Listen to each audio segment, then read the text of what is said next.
امیر حمزہ کا ایمان لانا کوئی معمولی واقعہ نہیں تھا۔ جس طرح مسلمانوں میں خوشی کی لہر دوڑ گئی تھی تو کفار کے اندر یہ خبر ایک بجلی بن کے گری، تو وہ بھی دارالندوہ میں بیٹھے اور سوچنے لگے کہ اب کیا کیا جائے۔ آج ایک حمزہ بن عبد المطلب گئے ہیں، کل کوئی اور چلا جائے گا تو یہ تو طاقتور ہو جائیں گے۔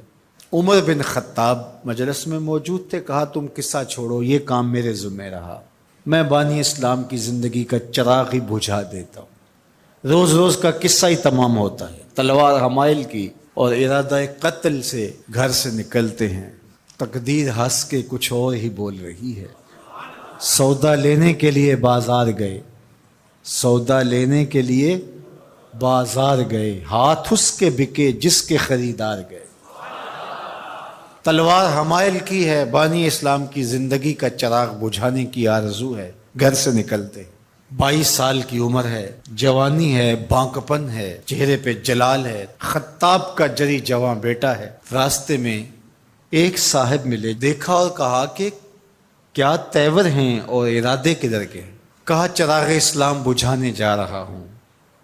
کہا اس کی روشنی تو تمہارے گھر میں بھی پہنچ گئی ہے۔ پوچھا کیا ماجرا ہے؟ کہا تمہاری بہن فاطمہ بنت خطاب اور تمہارے بہنوئی سعید وہ بھی اس آقا کے غلام بن گئے۔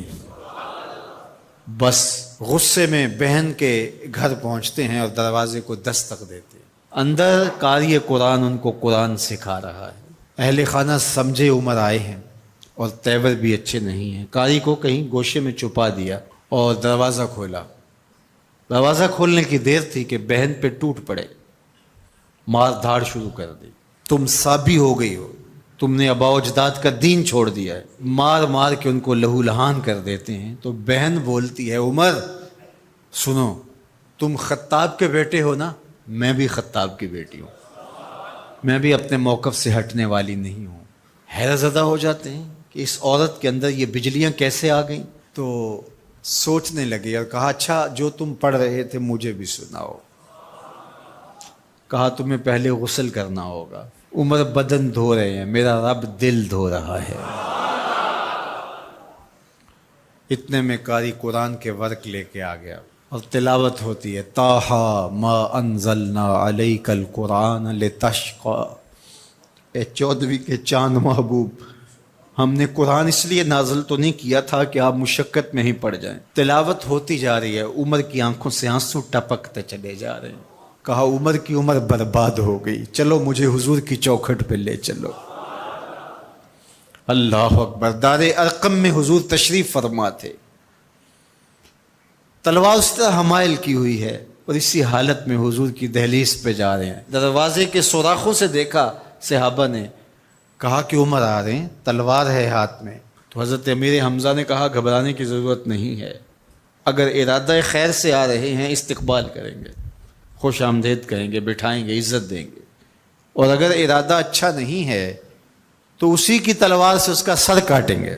دروازہ کھلتا ہے، عمر حضور کے سامنے آ کے بیٹھتے ہیں اور میرے حضور کہتے ہیں عمر ابھی وہ وقت نہیں آیا کہ تم اسلام لے آؤ، اور یہی وقت تھا عمر کے اسلام لانے کا۔ حضرت عمر کلمہ پڑھتے ہیں، اشہد ان لا الہ الا اللہ وحدہ لا شریک لہ واشہد ان محمدا عبدہ ورسولہ۔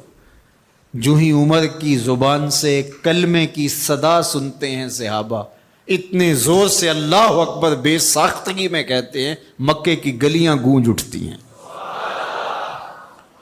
اللہ اکبر۔ اب ایمان لانے کے بعد جناب عمر حضور سے پوچھتے ہیں کہ حضور ہم حق پہ نہیں ہیں؟ فرمایا ہم حق پہ ہیں، اللہ کا دین سچا نہیں ہے؟ کہا اللہ کا دین سچا ہے۔ کہا کہ آپ اللہ کے سچے رسول ہیں؟ فرمایا ہاں میں اللہ کا سچا رسول ہوں۔ تو کہا پھر ہم چھپ کے نمازیں کیوں پڑھیں، ہمیں صحن حرم میں جانا ہوگا۔